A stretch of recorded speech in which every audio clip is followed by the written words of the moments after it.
In today's video, I'm going to show you my favorite tips, tricks, and shortcuts for shooting both stills and video with a Fuji X-T4 camera. Tip number 1, playback zoom made easy. The best way to zoom into your images while in playback is by simply pressing the autofocus lever in.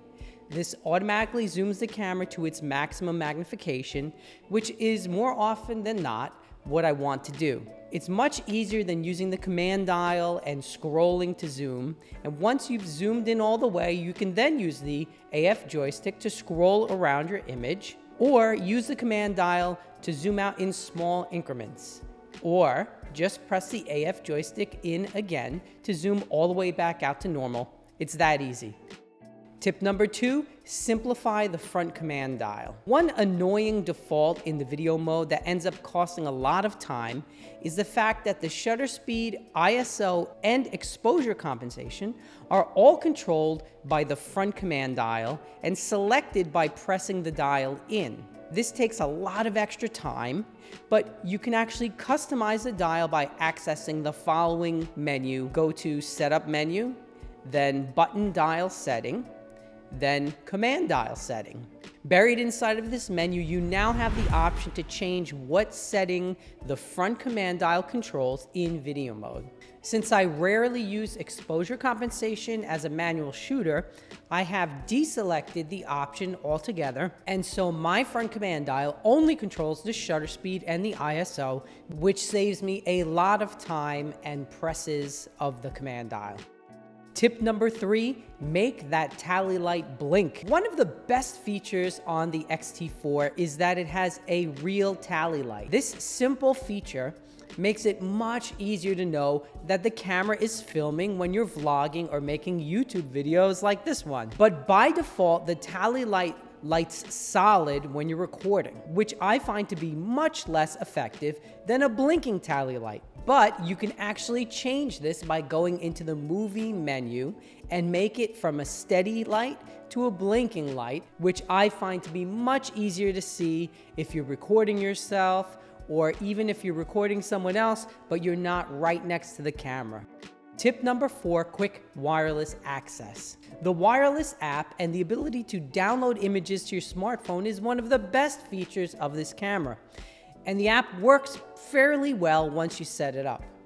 The annoying part is going into the menu and searching for the wireless communication feature to enable the app and download your photos. And we Fuji users love to download our film simulation JPEGs right onto our phones, so I find myself using this app quite often. So what I have done is I've set the wireless communication menu option as the #1 spot on my custom menu.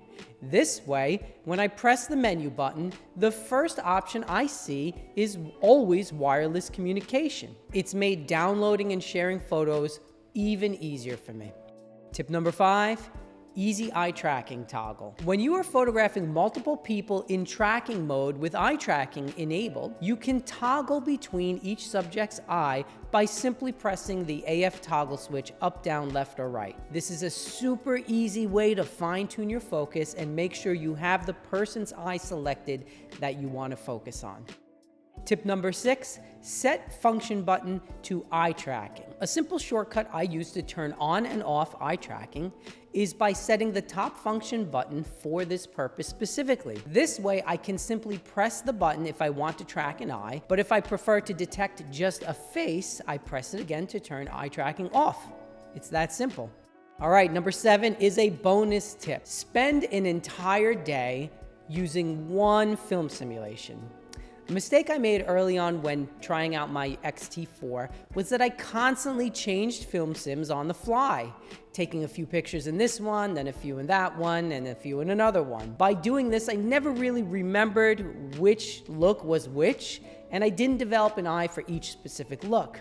So what I recommend you do instead is set the camera to one film simulation you're interested in using and just leave it there for an entire day of shooting. Now you can shoot RAW plus JPEG just in case you don't like the look, but by spending a full day with a specific sim, you give yourself ample time to see how the simulation responds in different situations, or whether or not you prefer it for portraits or landscapes or cityscapes or what have you. In fact, you might find that you like a specific look for portraits, but a different one for landscapes, but you're only going to really know that if you take the time to really live with the simulation for a while. All right, well, that's all I have for you today. I hope that you've enjoyed this quick video. And if you do like my content, go ahead and gently press that like button. You don't have to smash it. And don't forget to subscribe to my channel. And remember that each sub helps me to know that I'm creating content that engages my audience, and it allows me to spend more time making more videos. Go ahead and let me know in the comments below if there's a specific topic you'd like me to talk about. Often my videos are based on questions I've had from my viewers. And here's wishing you a great day. Go out, take some awesome pictures, and I will see you next time, everyone. Bye for now.